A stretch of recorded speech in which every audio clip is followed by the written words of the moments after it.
Welcome to Fertile Talks with Dr. Yemi Famuyiwa, a space where science meets the soul of fertility.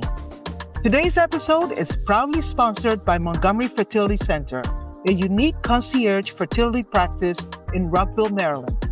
At Montgomery Fertility Center, we combine compassion with precision science to meet every individual's need.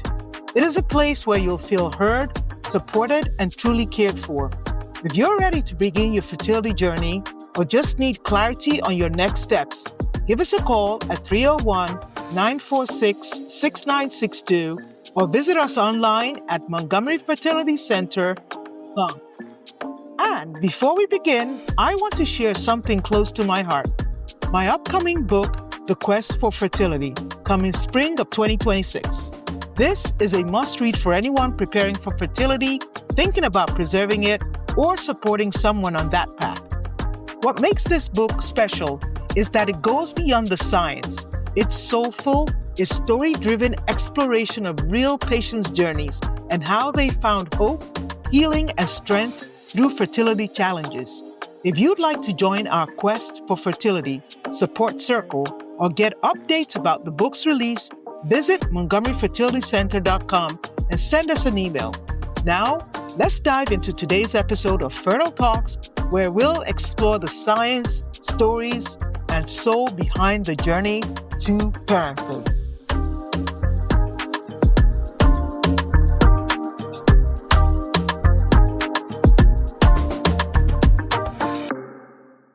Podcast.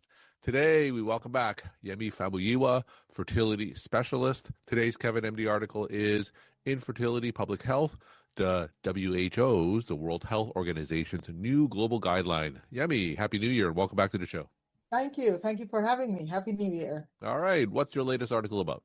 So it's really impressive that infertility, as I've been talking for a long time, we all know that they recently assessed it as 1 in 6. But I think the WHO, they took this one step further by making it, this is their first ever where they created a white paper about it. They made standard recommendations for it, and they want to elevate it to a global stage.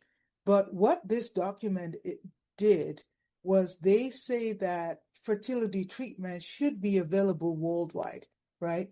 And they make recommendations, some specific recommendations, but they also took into account that not every place has the right resources. Mm-hmm. So they are taking it down to what can we do even in a low resource setting.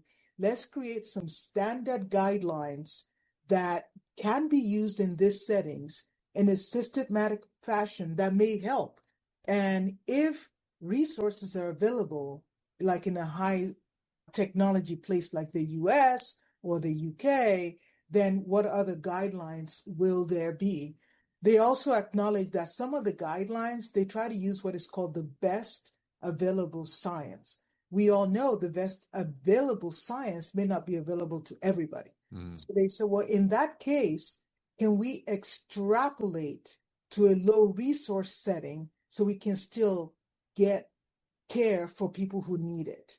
And they came up with 40 guidelines and 6 specific best practices guideline, out of which they base it on the strength of the evidence available.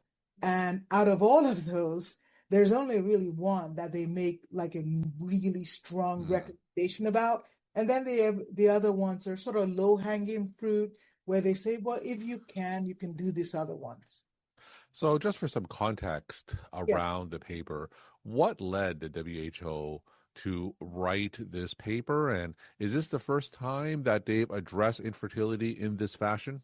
This is absolutely the very first time. We all know fertility is declining worldwide.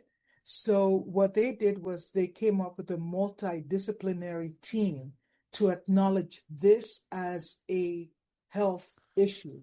Now, the thing with infertility is when you hear the WHO saying this is a problem and we're going to try and give you guidelines, in some countries, that may be extrapolated to the government now saying, well, maybe we can allocate some resources and try to address this. And they don't really, the WHO doesn't jump right into high tech. They try to say, well, you can even see it as a public health issue, right? So where people encounter their initial care, their primary care doctors can start talking to them about it. We can promote health education that can be, low cost, taught in maybe schools, because a lot of people have no idea that some of the things that they are doing with their bodies have an impact on fertility. So they're saying, well, if we can disseminate this information all the way down to the primary care level, to the, make it almost like a PSA statement, and then make it gradual so that there can be a progressive workup. I think the reason they wrote it is because it's so prevalent, and they're saying, you know what, if we can even start talking about it so early enough, we can avoid some of the more complicated issues down the road, and that may actually translate into cost savings down the road. You get things before they get worse. Now, in low resource countries, Yes. just give us a picture. What is infertility treatment or options like in low resource countries? Yeah. So what they did was, again, they helped to say, okay, how can we first diagnose it? All right, let's make sure that ovulation, let's agree on what to call ovulation, right? So in the low resource setting, instead of going straight to an ultrasound, let's do a mid-luteal phase progesterone level. And if it's abnormal, repeat it with the next level, right? So in a low resource setting, let's do a semen analysis. And if the semen analysis is normal, then you're good. But if one semen analysis, one parameter out of the semen analysis is abnormal, then repeat it in 11 weeks. Right? So the sperm, you get new sperm regenerate every 72 days or so. So they say, well, count 11 weeks, repeat it. And if it's still abnormal, then it's a big issue. Then you can look at, does a person have a varicocele that needs surgery? For the women, do they have a hydrosalpinx that needs to be removed? And then can you diagnose either unexplained infertility and PCO, which is very prevalent? And if you do, here's a systematic approach for unexplained infertility. Go through this low resource algorithm first, right? Let's see if letrozole will do the trick. And that's the treatment of choice. I know a lot of people think that Clomid is, but I think the literature has settled that equation out. Letrozole is a treatment of choice to begin with. And if it doesn't work, go systematic. Use gonadotropins with IUI. And if that doesn't work, then go to IVF, right? So it doesn't abolish IVF, but it says, let's be systematic about it. And then for PCO, the same thing. Let's cut out a systematic manner. Another low resource setting, you can, if you're really good at it, if you've been doing it a long time, use an ultrasound to evaluate if the tube is open, if the cavity is okay. Yes, you're going to have false negatives. Yes, it's not as good as having an HSG or being able to do the high-tech stuff. But if you're good at it, if you've been doing it a long time, you can do a hysterosonogram and see if there's a polyp. And if you're really good at it, you can actually even see fluid tracking out the tube or air bubbles going out the tube. Now, you have to be comfortable and good at it. So that's a low resource setting that you can use. Yeah, a 3D ultrasound would be wonderful, but you may not have that available, right? So we can use, in other words, you use what you have and see if we can get the biggest bang for your buck with what you have. And if a patient needs IVF, then they need to be guided towards that without wasting additional time. So it sounds like these new WHO guidelines, or in the paper, it gives a more systematic, algorithmic approach to people in low resource settings to best utilize what's around them. Yes. And the way I read this document, it's meant to be a living document. So they realize that there are gaps in the literature.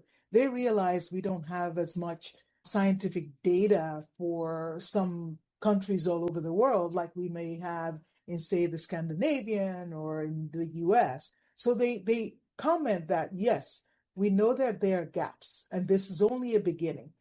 And it's so interesting that these are all the things that I try to do and I talk about, especially in my upcoming book, where in my book I extrapolated, and I think I'm not sure how often they're going to renew this document, but the next step they talk about is let's look at exposure, let's look at lifestyle, let's look at toxins. And I already do that in my book that's coming out. So hopefully those will be addressed in the upcoming guidelines that are coming forth.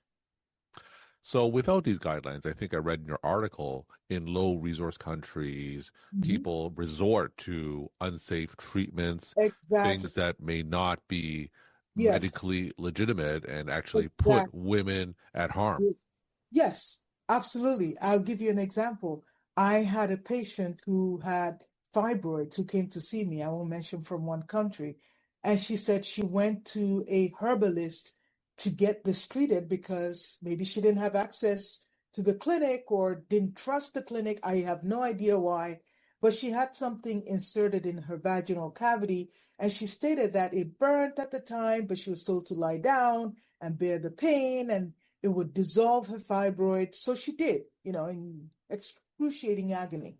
Well, when I examined her, it was like somebody had literally melted her vaginal cavity, was all scarred up. And there Wow. was a very tiny, tiny, tiny passage, maybe where she got menstrual effluent. And beyond the scarred vaginal area that was all sealed off, was still the fibroid uterus that's still there. And I showed her on the ultrasound, like, I don't know what they did, but it's still there. But I tell you what, now you have severe scarring, and she's going to need like plastic surgery to undo that. And additionally, will need surgery on the fibroid that was never taken care of, right? So if there are guidelines, women won't resort to some of this, I call it desperation medicine, but they don't know better, right? And there are no resources. Yeah. And it's a mental agony for these women. So we've talked about how that paper addressed infertility in low resource settings. Tell Yes. us some other takeaways that you got from the paper. I think what the biggest takeaway is, number one, they do come down and really very hard and say tobacco use is bad. That one's unequivalent. They give the 5 A's of how to approach it. Ask at the time wherever you encounter the person, do they smoke? And then you want to find out if they need access, if they need help getting over it. Are they ready for it? Are they mentally ready to go to change? And also assist them with coming up with a plan, and then also advocate for follow-up. So that's the only thing that they come about. But I think in essence, what it does is it gives women who are struggling in some of these countries words for what they're going through. Oh yeah, this applies to me. It gives language to care providers that they can use to connect to patients, and also may spur government initiatives. Now if it's the World Health Organization talking about it, governments may move because they make policy that affect the health ministries, right? So that may help, initiate government support that may help this women down the road. Are there any areas in this document that fell short or something that you would like to see more of addressed?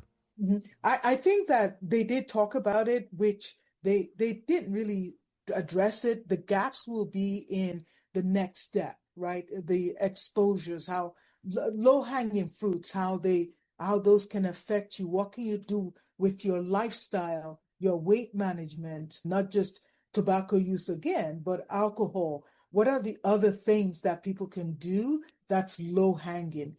But I think more importantly, one of the things that I felt excited was because this document says that IVF is an important part of fertility. It's not the initial go-to part of fertility, but it's crucial because there's been some in the general, you hear on social media where some people are saying, well, I forgot regenerative medical care, I guess they're calling it, can replace IVF. They're saying you can do all the preventative stuff, you can do all the initial workup, but IVF is still a crucial part of your armamentarium to treat fertility.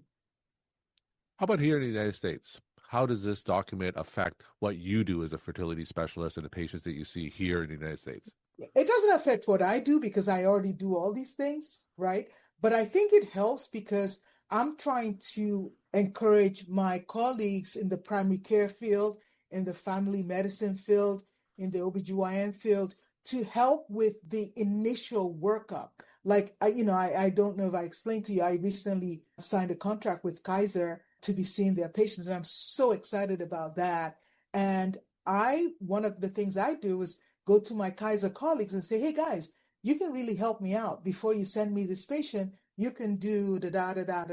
And I give them, this is the initial workup so that when they come to see me and they have all these done, I can speed up my treatment plan because all that initial stuff has been done. So as you know, I'm a primary care doctor. Tell us about some of the Yay! workup that we can do before Right. sending patients to you.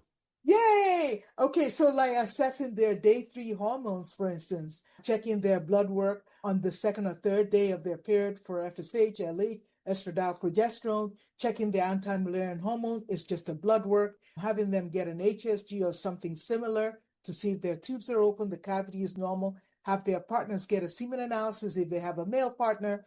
If you would have done that, just that alone, you have done 90 or 95% of the workup. And when they come to see me, it just access to treatment just expedite just with that basic one alone. So what about next steps? What do you see from a policy standpoint as it relates to infertility in the coming year or so? Well, the next steps will be for some governments in this low resource setting to step in and start allocating funds to it. Next steps in the US is going to be a tough one because medication is so expensive. I'm begging Mark Cuban with Cost Plus, please invest in fertility medications. It's just killing everybody. If you can get to a point where medication is more affordable, a lot of this drama will be removed.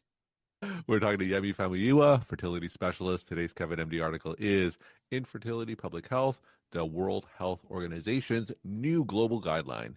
Yemi, as always, let's end with take-home messages that you want to leave with the KevinMD audience.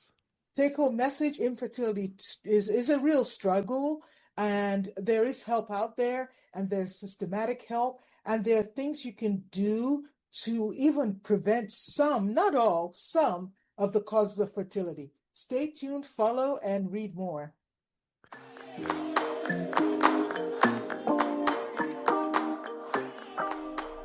Thank you for tuning in to Fertile Talks. We hope today's episode has provided you with valuable insights and support for your fertility journey. Remember, you are not alone. Now, if you have any questions or topics you'd like us to cover, please simply leave us a comment. And please don't forget to like, share, and subscribe with a friend. Your ratings, your shares, and your reviews are greatly appreciated and is going to help us serve more of our listening audience. Thank you once again. This is Dr. Famuyiwa.